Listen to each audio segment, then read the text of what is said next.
आवाज और तस्वीर की दुनिया के दोस्तों, नेशनल ब्रॉडकास्टर पत्रस कल्याण फैसलाबाद की जानिब से और मदीनाबाद जश्न आज़ादी टेनिस बॉल क्रिकेट टूर्नामेंट तमाम इंतजामिया की जानिब से जो है वो अहले वतन को जश्न आज़ादी की जो है वो ढेरों खुशियां बहुत बहुत मुबारक हों।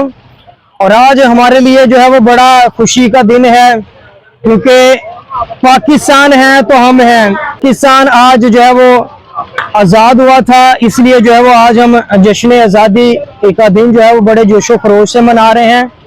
और ये हमारे साथ छोटे छोटे नन्हे मुन्ने बच्चे जो है वो है। पाकिस्तान एक जिंदा कौम है, गर्दी नहीं पाई जाती। पाकिस्तान प्यार करने वाला मुल्क है और पाकिस्तान में जितनी भी कौमें बसती हैं सारी कौमें जो है वो पाकिस्तान के लिए नेक नियति से काम करती हैं। और आज जो है वो तमाम इंतजामिया जो है वो मदीनाबाद की पूरे इस दिन को जो है वो एंजॉय करी है, जश्न आज़ादी को जो है वो एंजॉय करी है।